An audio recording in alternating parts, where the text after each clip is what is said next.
gonna project a little bit, so everyone keep trying to project. It's not like I'm yelling at you. You brought me over here to yell at me, man. Right. I'm really doing my best. It's not a good time to be yelling at people either. Right. But we are going to project so like our followers could hear us. Welcome to the third episode of Pepper Soup Talk Show. As you can see, we have the pepper soup on the table.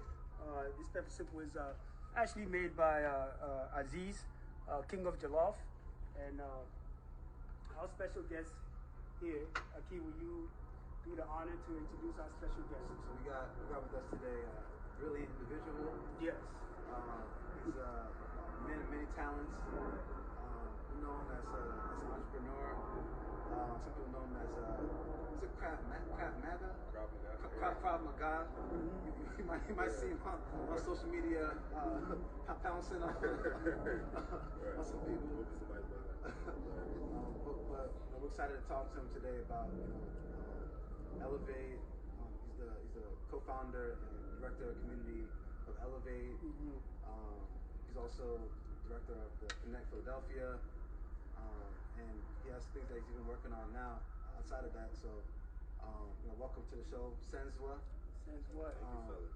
Yeah. And we're happy for you to be here. Yeah. So I said a little bit, but if you could just kind of give a full introduction of yourself. Sure. And then you'll get started. Sure. One, I want to thank you guys for inviting me. This is really dope concept, really cool. The soup is phenomenal. Y'all need to check this soup out.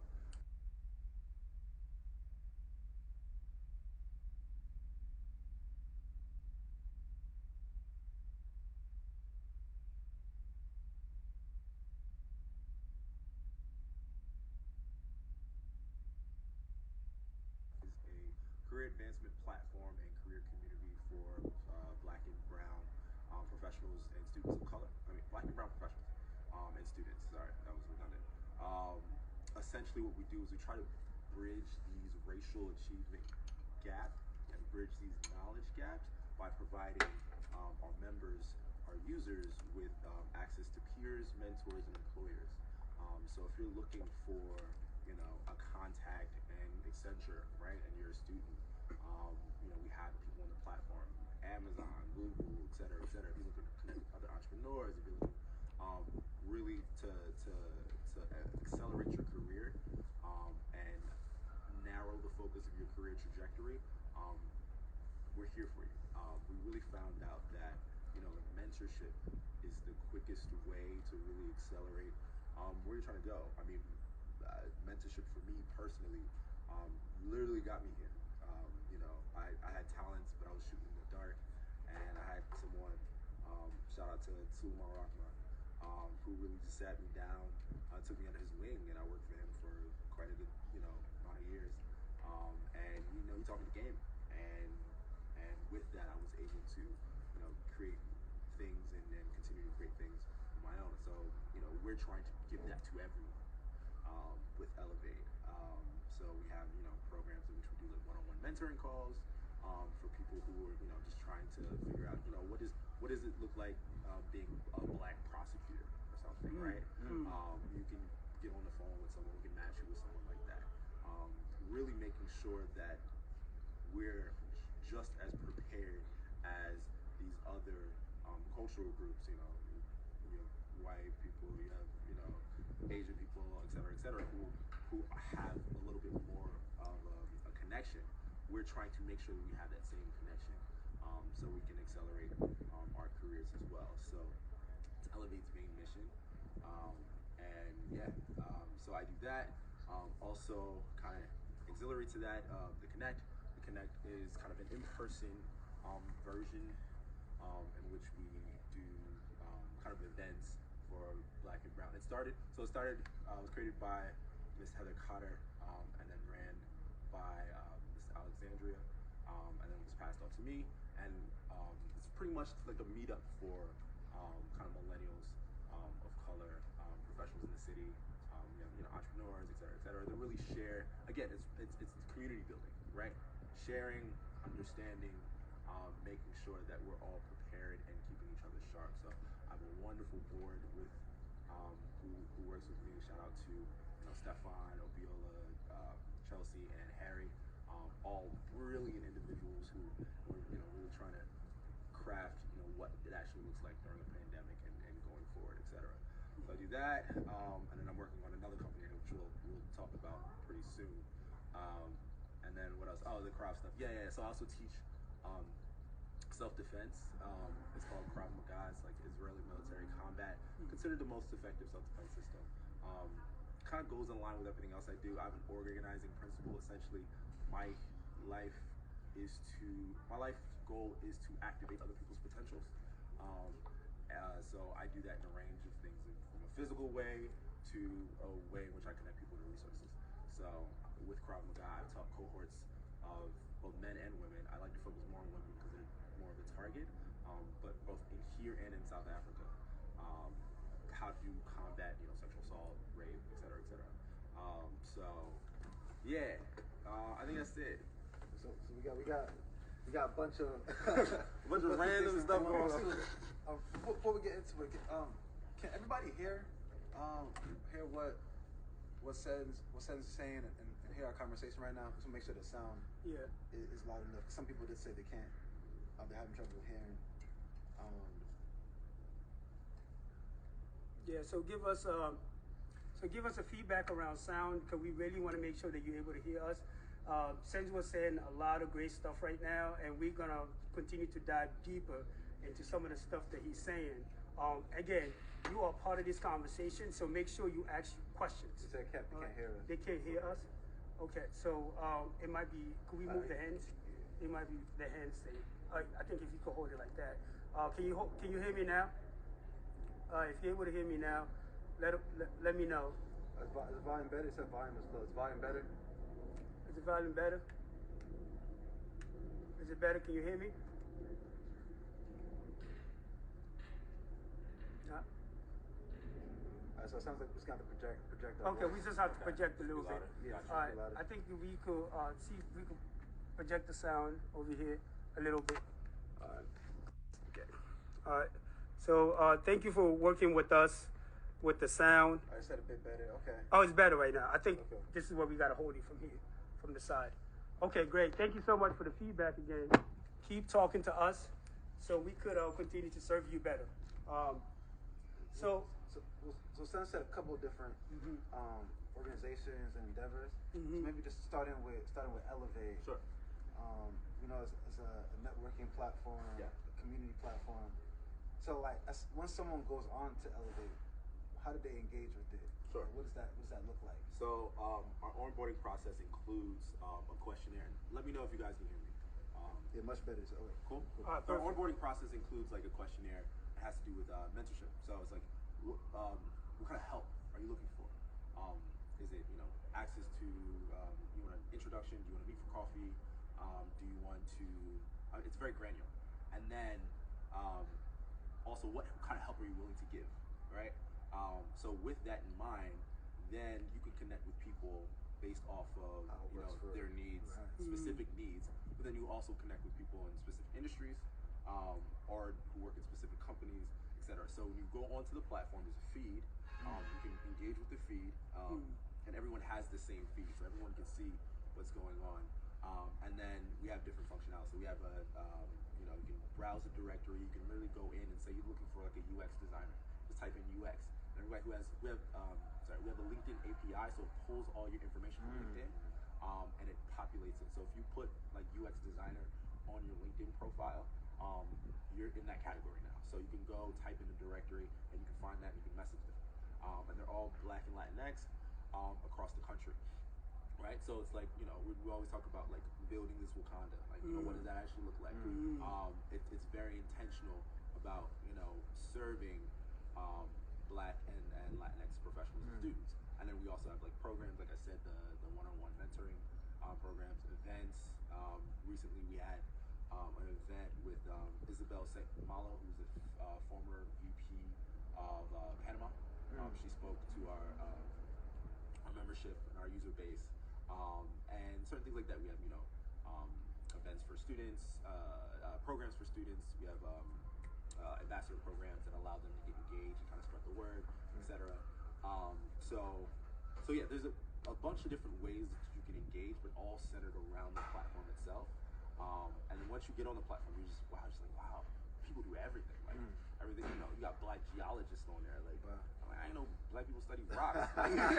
Like that's lit. Like you know, you got that, and then you got, you know, people who are, you know, VPs of, you know, of major corporations, et cetera, and all willing to help and cultivate this this knowledge base that we can continue propelling. So that's what you can do on the platform, and then what you can do off the platform is really build the connection and keep it running. And then we, you know, continue. We have newsletters that we continue to provide and all this other stuff, which we, you know, continue to try to feed you guys career resources. Yeah. It sounds like an organization that, especially the time we're in right now, with so much economic turbulence, could be a good way to get your foot in. Right. Yeah. So it's just like, I love the idea of mentorship, and I just think, like, for me, mentorship is important. Yeah. Especially during time like this when people actually need some sort of guidance. Yeah. So it sounds to me like you were pretty much ahead of the game. Yeah. But I also like your idea of your platform, and because some mentorship is like in person. Yeah. And but it just sounds like your mentorship platform is not just limited to in person. Of course. It could also be remote, right? Yep. And we sort of living in this age right now where everything is going remote. Yep. So, you know, part of the reason that really inspired us, Aki and I, with the Soup Talk Show, is this idea of the COVID came out of nowhere. Yep. COVID just like completely like changed everything. Yep. So talk to us, walk us through about how did COVID impact you personally from an emotional standpoint. In addition to that, how were you sort of able to adapt with your platform and your company to adjust to make sure that you continue to still thrive during this challenging time? So let's just start with the emotional aspect first, because I do think that's important. Absolutely, and it's, you know, it's very important. Let me get some of this soup. And give us some time to taste some pepper, because it is a pepper soup talk show. I'm not gonna lie, it's so good. What do you think of the pepper soup? I'm trying to answer your question, but I honestly just want to eat the soup. Right. Okay, so emotional. So I'm a very empathetic guy, and I kind of use that. My whole life, even my professional life, revolves around my empathy, and I use my empathy to figure out how can I best serve others, right? So once COVID hit, I'm using my empathy to understand, like, all right, what are people's needs right now, right? There's financial needs, of course, because 30 million people lost jobs. But then there's also social needs. So people are, especially for those first like 3 months, like we were just isolated in the house. Like we were losing our freaking minds. And we just didn't have social contact. And I got so tired of Zoom, like these Zoom, you know, happy hours, these Zoom, et cetera, et cetera. Start wearing you down. Yeah, it's like wearing you down. You're just looking at the screen. It's just like, I can't even write. I can't dap nobody up. Like, it's right. So for me, the biggest thing was, and I had COVID when it first came out. Oh, word. Yeah. Word. So, and it was rough. I ain't gonna lie, it was terrible. But so you had symptoms too. Yeah. Wow. So I didn't have a fever or anything, but I had I had this crazy cough. I could barely breathe. So I had to like isolate myself and all this other stuff. It was terrible. So I was going through all of that, right? And then, you know, we're trying to figure pivoting what Elivade looks like during this time, because part of our model, we had an in-person model in which we have city leads throughout the entire country, and everybody's going to do their own networking events, and we're like setting the model of like what that actually looks like. We have people in LA, New York, New Orleans, yada yada, and we're all we're planning the national strategy of user acquisition. Can't do that stuff anymore. So like, what does that look like? So one of the first things that I did, I realized that as Black men, we don't have social circles in which we can talk about how we're emotionally feeling. So I started a Black men's mastermind group. Okay. So every Thursday at 7, I got a whole bunch of people I knew hop on the Zoom, and we talked about first question was like, yo, how are you? You know what I'm saying? And like that's just a simple question, but like no, like really, how are you dealing with this? You know, I had a bunch of people. Mike was on it. You know, Will from Rec Philly hopped on. You know, Earl, all these other people will blah. And we really just talked about how are you? We had a document to share personal development tactics, because like this is a time in which you can really develop yourself personally, but then also take care of yourself emotionally. So here's this meditation app that you can do. Here's this workout program that you can do. Here, if you want to learn this new skill, Udemy has this course for $5. You know what I'm saying? So we really wanted to make sure that we're taking care of the emotional and social health of each other during COVID. And then we were also planning on okay, this is actually a strategic opportunity, right? Because now things look different. I can't hear. Again, sorry. So you just Keep going. All right, Cool. So yeah, this is a strategic opportunity because things look different now, right? So what is the landscape? So then we're trying to figure out all right, cool. What can we do with our talents and our gifts right now in order to come out of this so much better? Right. So we were talking about real estate we could invest in. We were talking about what were we talking about? We were talking about companies that we could possibly build. How do we provide people with who don't have access to Wi-Fi? How can we get sponsorships for that? Like we were throwing out a lot of ideas, making we had documents and all this other stuff. It kind of fizzled out after a while as things got more social. But I'm really glad that happened.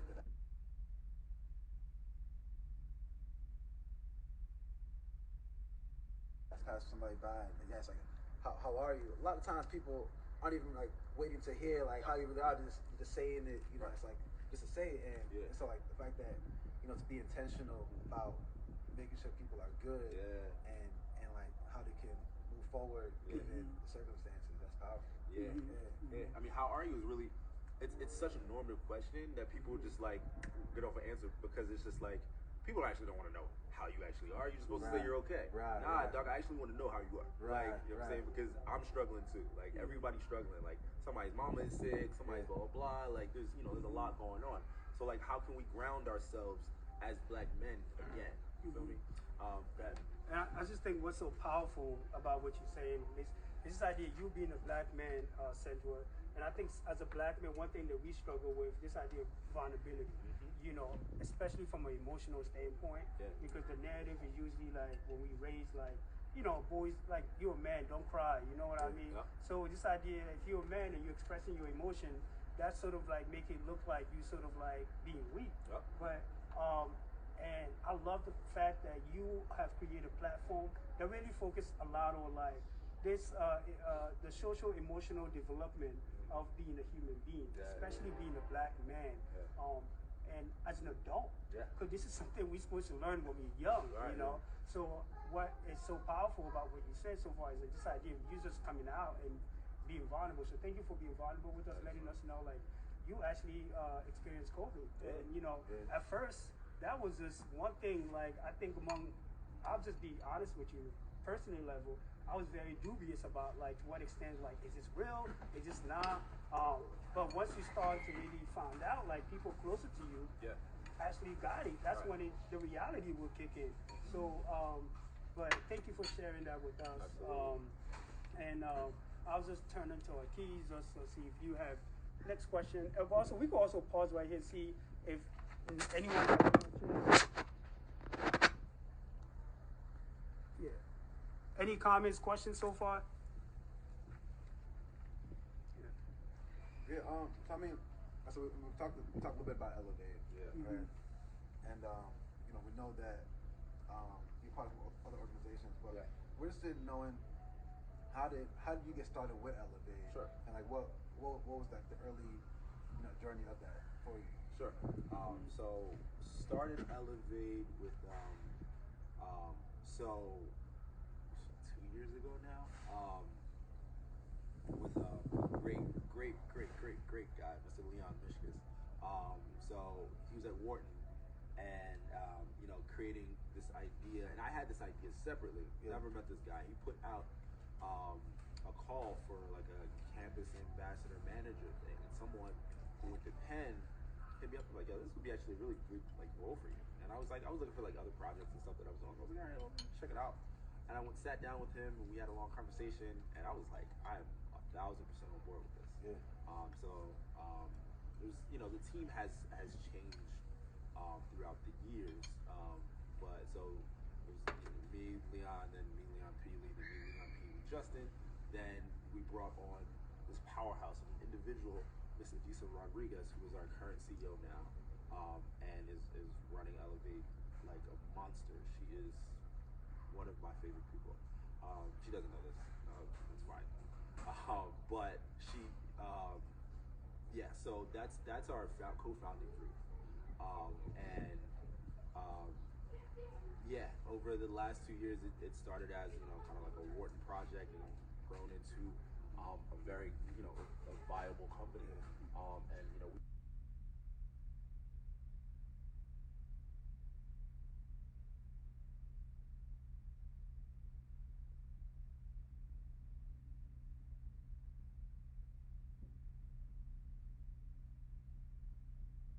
To get access to jobs. So these companies that are looking for Black and brown talent, we help you get in their talent pool, and through the funnel. And then we also help the companies, making sure that their recruitment cycles and recruitment strategies are as less biased as possible. Yeah. And making sure that you're really considering these candidates, because all these people on this platform are very much qualified. And I've looked into DEI background, except but the recruitment process, the selection process, all this other stuff is all affected by bias and all this other stuff. So really making sure that qualified Black and brown candidates are actually being considered. And it seems like the two sides of it. There's the professionals or those who are looking to network and get connected with these companies, and then providing value for them, and then providing value for the actual companies too, and kind of bring them together. Exactly. Right. So it's a double value proposition. And then with you being director of community, what does that position entail? Yeah. So I mean, kind of director of community kind of oversees like the programming, making sure that if you think of it as high tech, high touch, I'm very much high touch.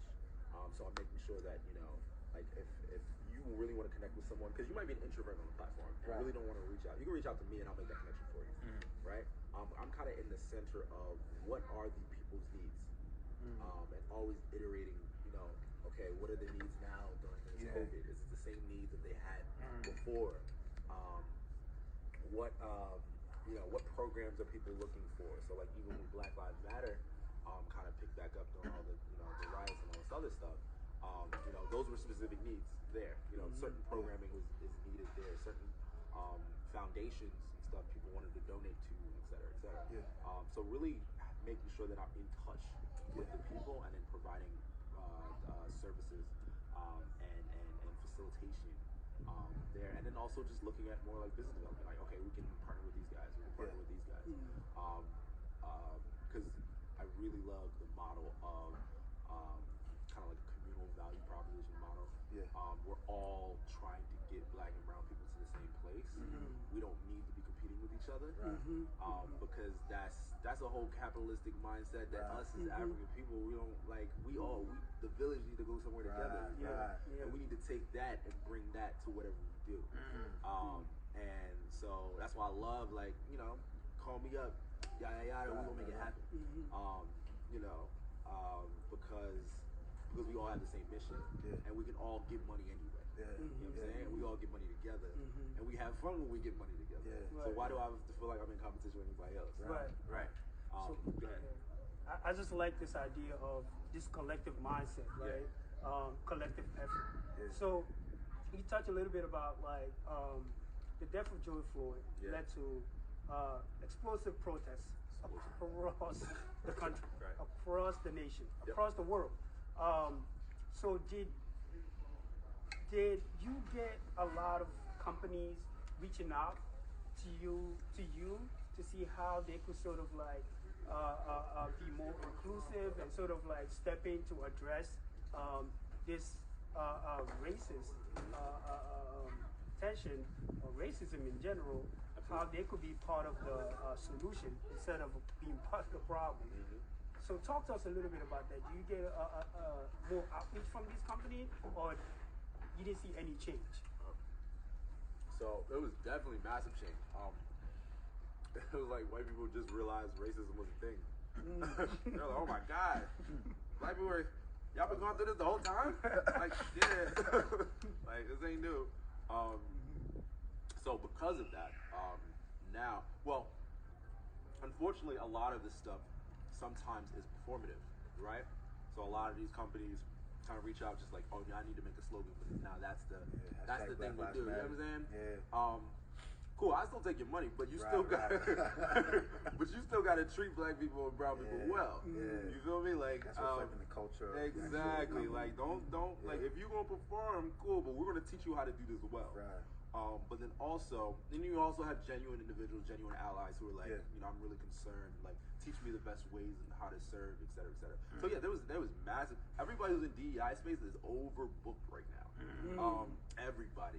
I got a friend who, you know, major companies like LinkedIn are like, train all of us right now. You know what I'm saying? Yeah. Because now everybody's understanding like, okay, this actually affects people, and it wasn't really until white people who were getting shot over black people at these protests.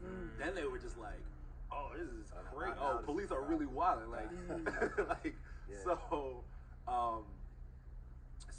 it was a massive outreach. And then what, for me personally, another, what kind of developed from the death of George Floyd, Breonna Taylor, you know, what's going on with Jacob Blake and everybody else, there was a massive movement on Instagram called Black At Movement.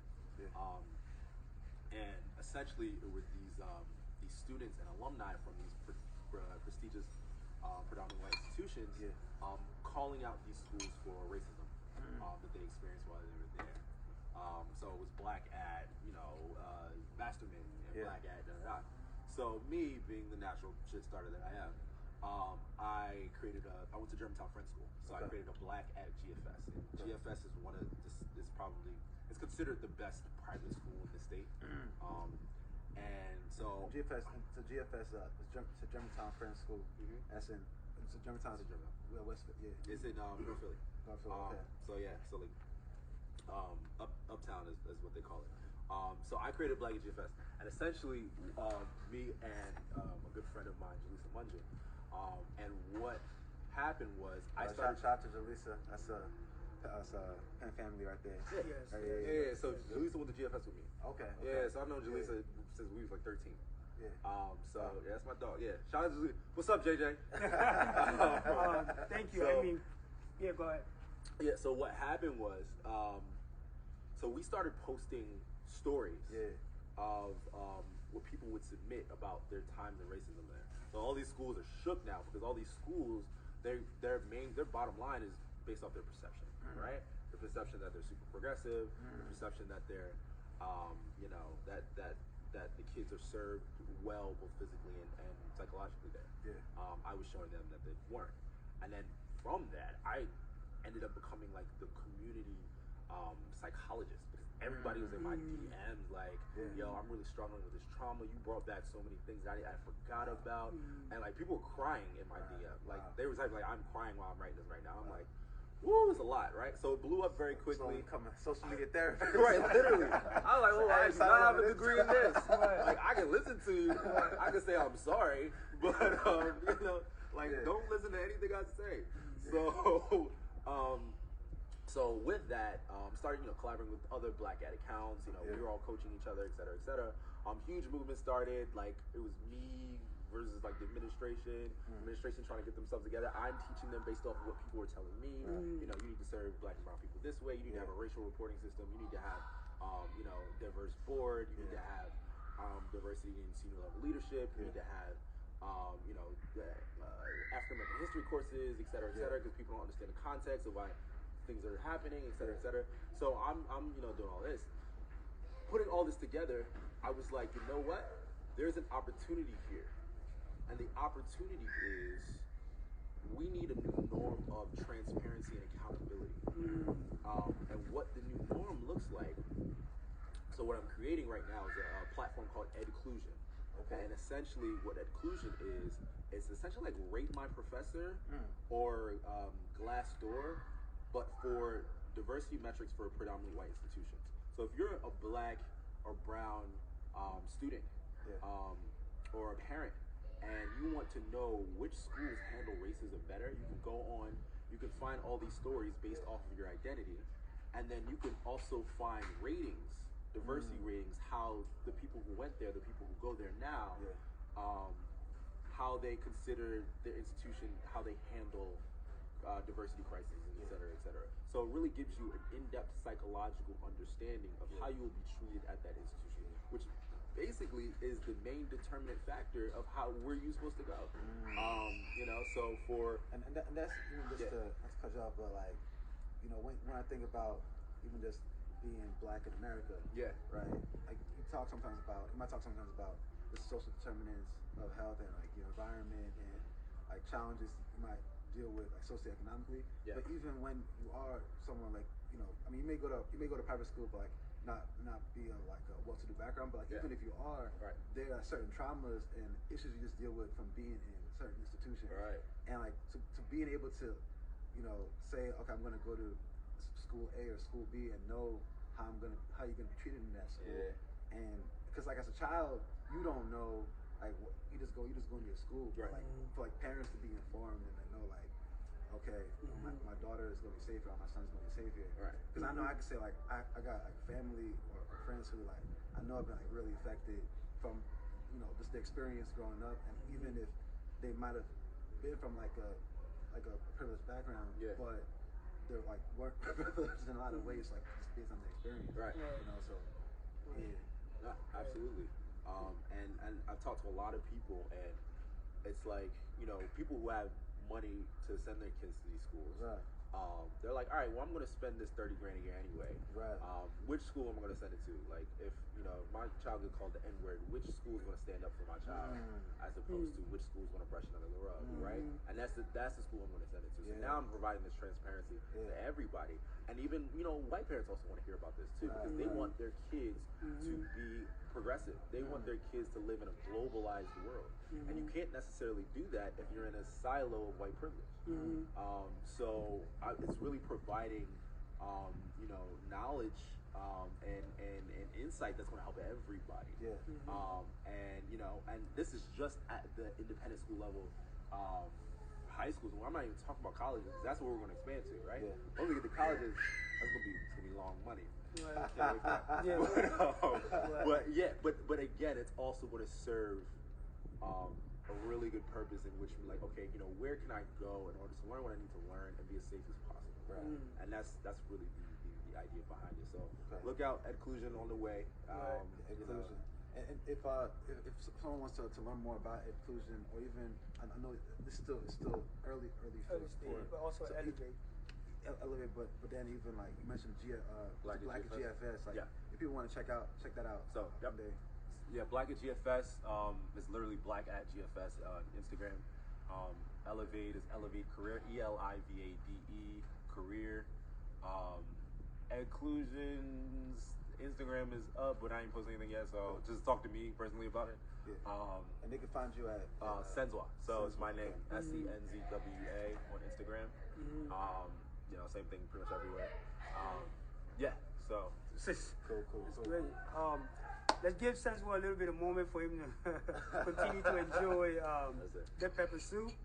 We've been talking a lot of great things so far, and some of these conversations, of course, are serious. Might be a little bit uncomfortable, but it's okay. At the end of the day, we need to have these conversations in order for us to be just better as individually, but also as a society. But we also want to make sure we are hearing from our followers right now. In the comment section, does anybody have any questions and comments? Because you're all part of this conversation. So, do we see anybody with a question? No? Hopefully the sound is good now. Check. Let us know if the sound is good. Let us know if the sound is good. We gotta give Senzwa a little bit of time for him to refuel with the pepper soup. And we got some water here too, man. Hopefully it's not too hot. It's not, man. I've been doing this for a long time, brother. Thank you, man. Thank you so much for sharing your experience and so much knowledge. To me, I just think about it this way, like, since when you wearing so many hats, like, how do you have time to to do all these things, I have man. no idea. Let's talk about you for a minute. Like, talk about your self-care. Tell us, like, how do you keep yourself like a flow? Like, how do you make sure you're mentally good, given the fact that you're doing so much for the community? That's a great question, man. I have no idea. No. So for me, I grew up with a lot of anxiety. As a very empathetic kid. And we say that's because like you take on the like anxieties of others, or like the like the issues that others might have, like that would kind of. So it's like expectation and performance, right? So people are like, oh, you're smart, so you need to live up to this specific standard. And then so that puts a lot of pressure on you. Or maybe I used to have social anxiety. As much as people, as social as I am now, and as many people, I had crazy social anxiety because I was just like, well, maybe they're not gonna like me, maybe they're not gonna do that. I had to take the locus of focus on what their perception was and how do I show up as my whole best self. But for me, what changed my life? Meditation. Changed my life. Changed my life. I could not advocate for it enough. 20 minutes. I do 20 minutes a day, sometimes twice a day when I really need it. But I've never experienced anything else that just grounds me and focuses me as much and gets rid of all that, or just lessens it so in a way I can control it. And if you're not, everybody hears about meditation like, maybe I'll try yada. And if you're new to it, that's fine. Try, start with like 5 minutes. You'll see how chaotic your mind is when you try to slow it down. My mind is still crazy chaotic. I've been meditating for years. And trying to slow it down and just focus, and then your mind goes somewhere else, and then you don't even realize your mind is there, and then you're like, whoa, hold on, I'm supposed to be focusing, right?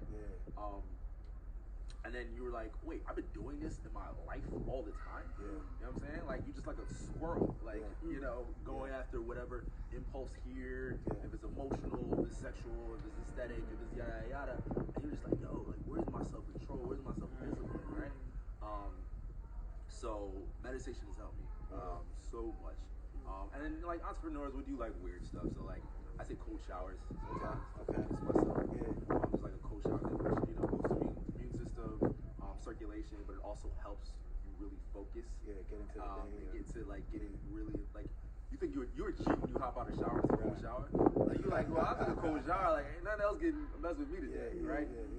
So that, and then just exercise, working out, lifting, and then the combat stuff. Really helps me focus, really helps me work out. I don't have time to do it all the time, unfortunately, but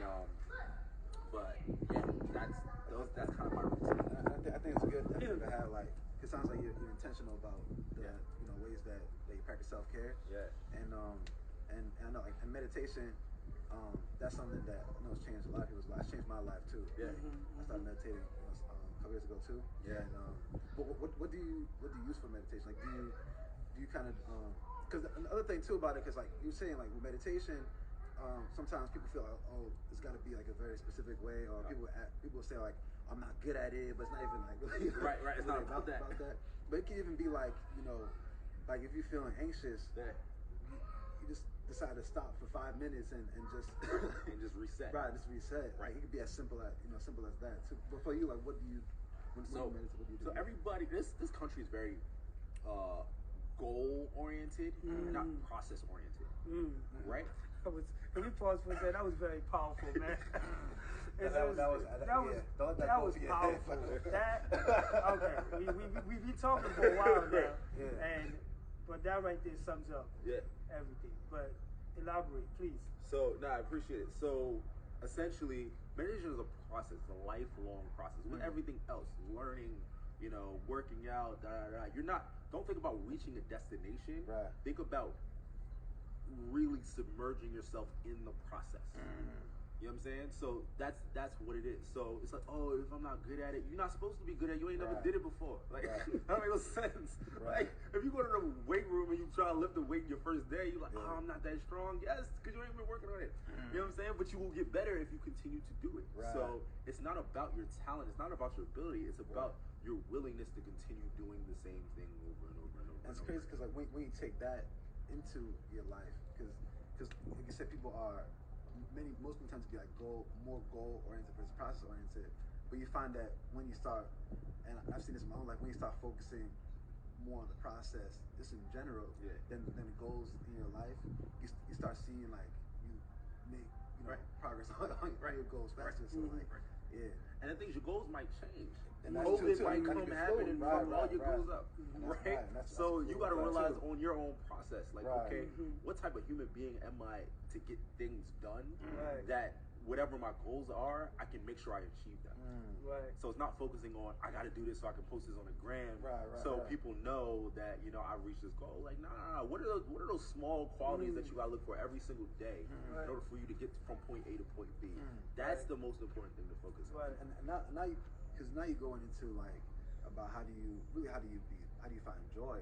Like how do you remain like content? Right. Just like, so regardless of whether you're going through a COVID or like, you know, something devastating happens in your life, how are you able to continue, like, you know, how do you not lose your joy? Right. And I think this goes back to the idea of self-reflection, right? And I think that when you actually continue to focus on like, how do you be self-reflective about like what's going on with you internally, like what's going on around you, it helps you raise a sense of self-awareness, right? And I know we're talking about business here, but when I think about like your personal journey, like there's some sort of connection here. So business people, and to me, like, you know, jump in here, but people who tend to be successful, who will tend to be the CEO and tend to start a company from the bottom and move all the way up and be able to be successful at it. These people are not always talking about like, I want my business, these are the goals for my business. These are individuals who are very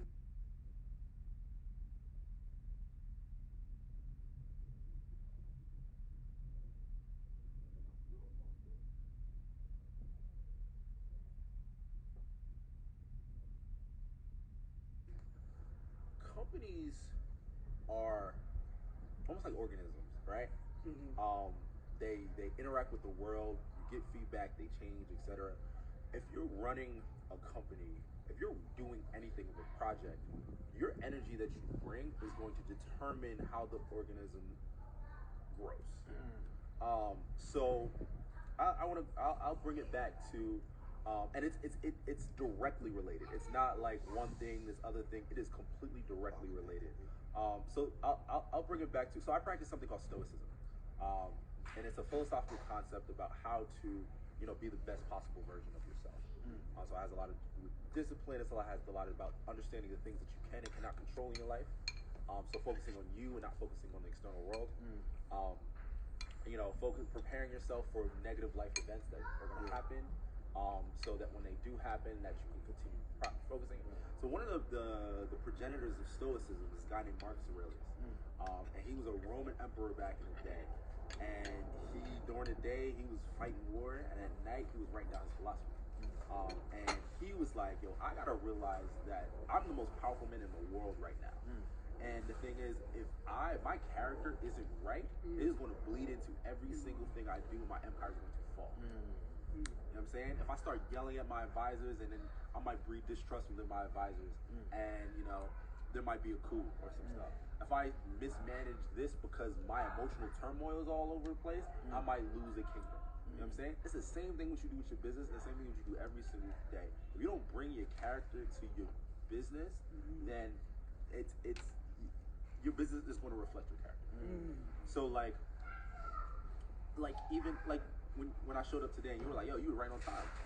I'm right on time because you gotta respect other people's time. You know what I'm saying? You gotta, like, you know what I'm saying? Like, you gotta, you know, I really should have been earlier than that. You know what I'm saying? Because like, how does your business grow? Business grows, and Suleiman taught me this very well. What do people know about you? What do people know about your character? What do people know about what you can actually do? That's how you get new business. That's how your business grows. Like, it's not always about the products and services you provide. Like, yeah, cool, they might be dope, but like, I might not want to work with you because I only like you because you don't do stuff the right way. You know what I'm saying?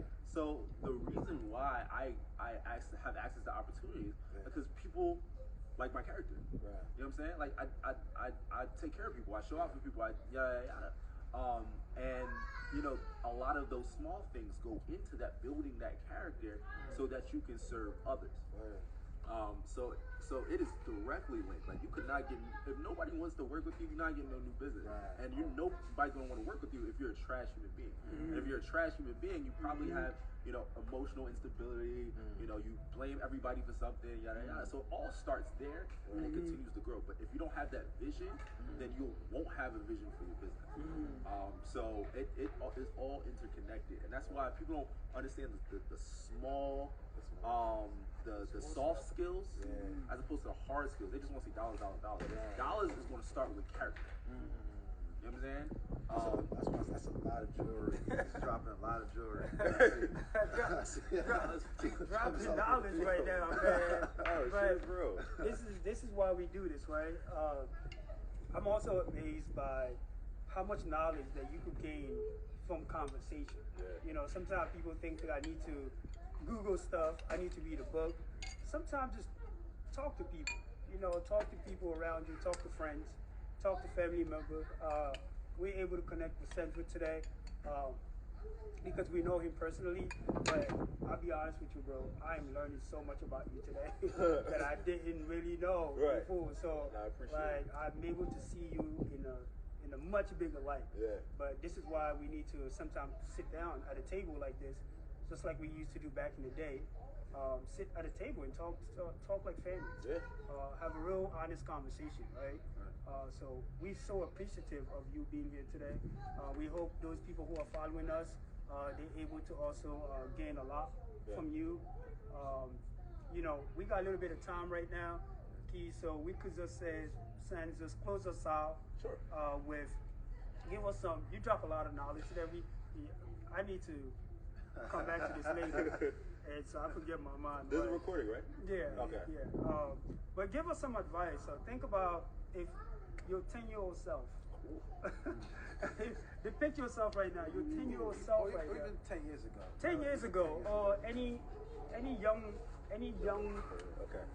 man out there right now who's curious about navigating this world, what in the business world, what kind of advice do you have for us?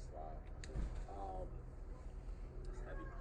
So I'm gonna take a page out of a book of a friend of mine, a friend I met very recently. So there's a couple things. One, understand your environment. There's a lot going on in the world, and opportunities happen in the medium of your environment. So one, understand your environment. Understand yourself. Do the most. Like everybody thinks oh yeah, I know myself. No, you don't.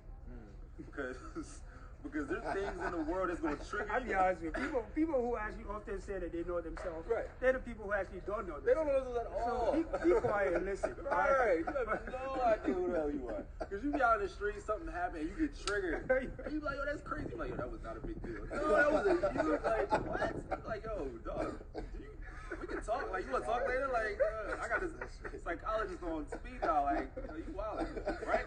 Understand yourself. And understanding yourself, again, it's about that process. It's a journey. Like, you know, it's not going to be a goal because yourself is always changing. You know what I'm saying? There's not a solid self. There's a self that interacts with the world and always changes and forms ideas and opinions, and etc. So track that. Track where your self is going. Understand what your motivations are. Understand why you're here. And then really start to craft. My whole thing is crafting a purpose. So it's really interesting. Like, there's a lot of people out here that just got jobs. You know what I'm saying? And they're just comfortable in their jobs, but they're miserable in their existential life because they don't know what the hell they're supposed to be doing here. Right? So like, yeah, they can go on vacation and they can buy the bottles and da-da-da, but this is all escapism. You know what I'm saying? They're escaping the fact that, like, they kind of miserable. Like, you know what I'm saying? And yeah, you know, me personally, like, you know, I'm an entrepreneur. Entrepreneurs, that shit is difficult as hell. It's bad difficult. But it's a growing pain. And it grows. And it continues to grow.